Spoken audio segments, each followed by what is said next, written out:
Donc, Bonjour. bonjour Josiane. Bonjour, bonjour. Ça va bien?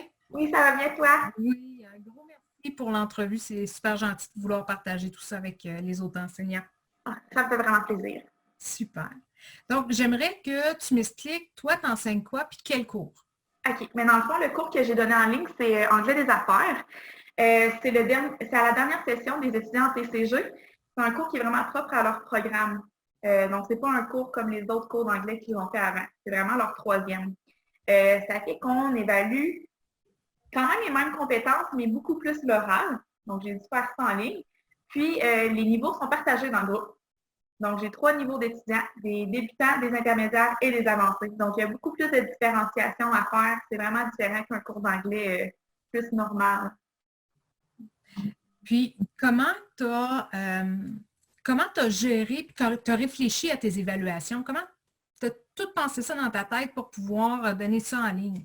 Oui, mais en fait, au début, je pensais plus à ce que je voulais qu'ils fassent selon l'unité dans laquelle on travaillait, puis selon aussi quelle évaluation je devais avoir. Donc, j'essaie de séparer les écrits, les oraux dans la session. Donc, je commençais vraiment par ça, puis j'essaie tout le temps de créer quelque chose qui leur fait réinvestir, bien sûr, ce qu'on a vu dans l'unité. Donc, à ce moment-là, j'essaie aussi de créer quelque chose que j'étais capable de transférer en ligne.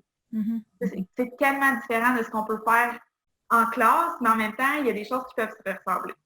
C'est tout le temps, je pensais tout le temps à la fin avant de commencer à planifier le reste. À ce moment-là, je pouvais planifier ce qu'on faisait en classe jusqu'à l'évaluation.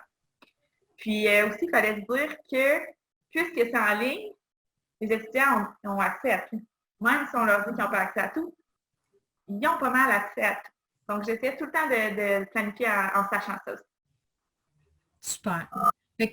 Puis, tu as réfléchi au plagiat aussi en même temps. Oui, bien sûr, mais pour moi, le plagiage, parce que mes étudiants écrivent des textes, ils ne peuvent pas trop plagier pour un oral. Oui, ils peuvent avoir peut-être plus de notes, mais on le voit assez bien habituellement. Mais pour l'écrit, j'essaie de structurer mes évaluations différemment. C'est tout.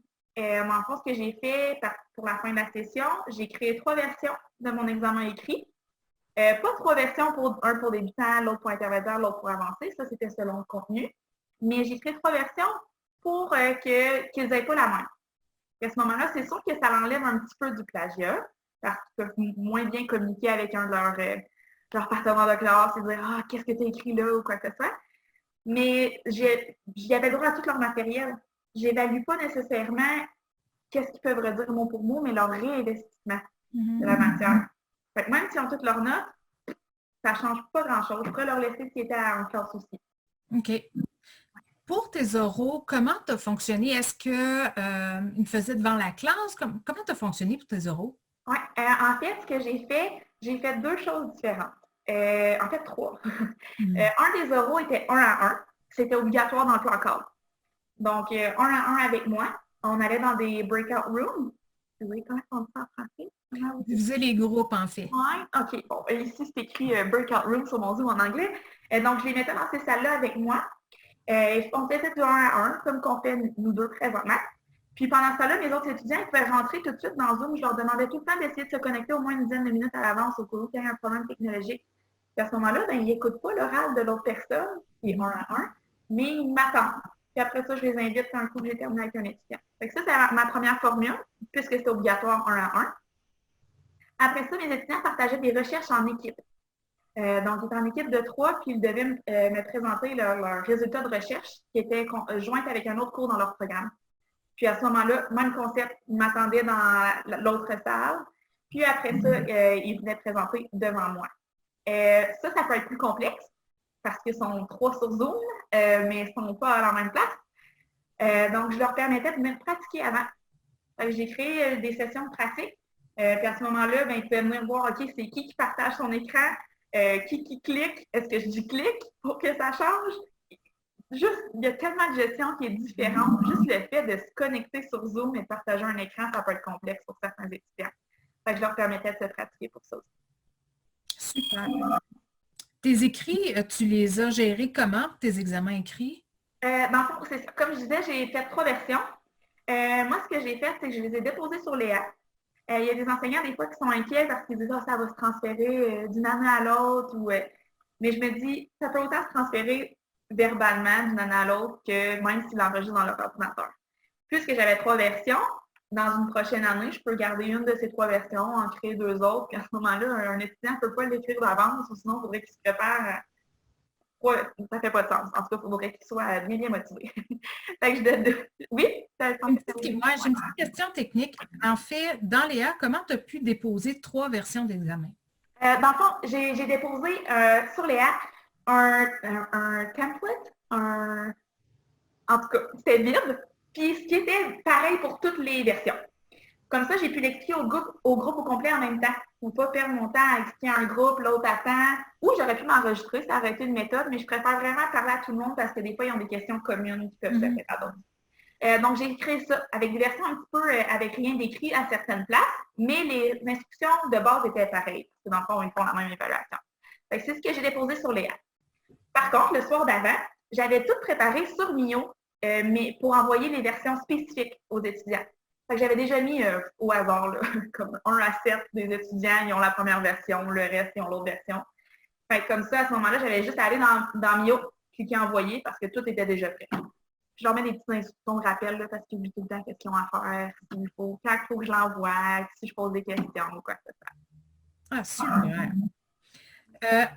En fonctionnant de cette façon-là, est-ce que tu as vu pour toi des bénéfices, puis pour les étudiants?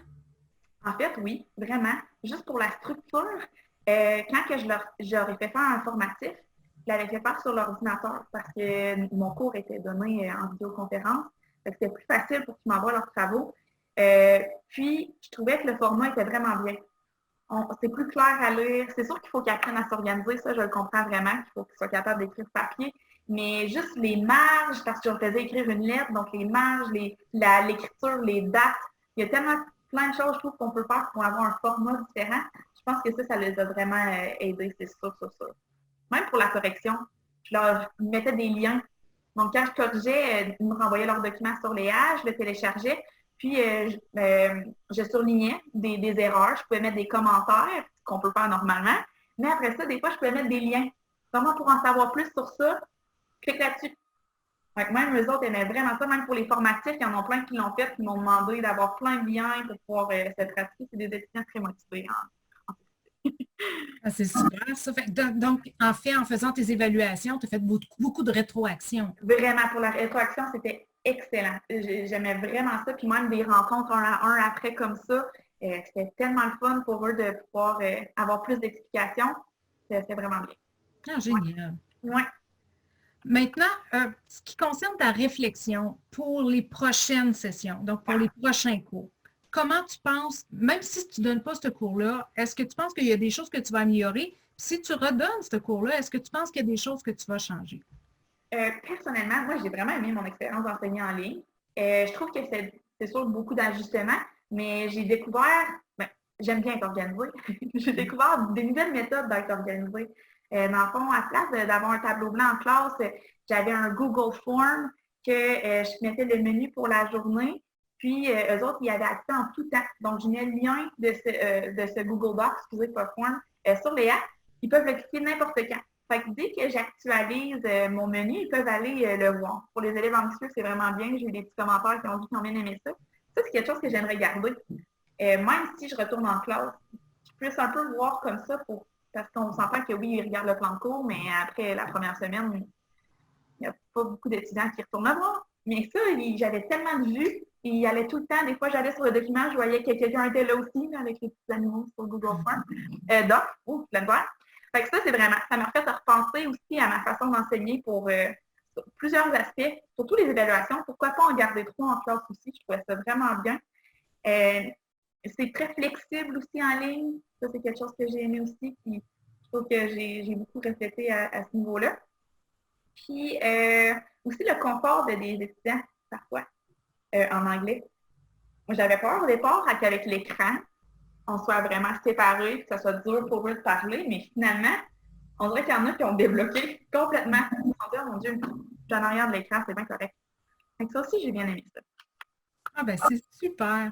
Je te remercie vraiment beaucoup, Josiane. Hey, ça me fait plaisir. Merci.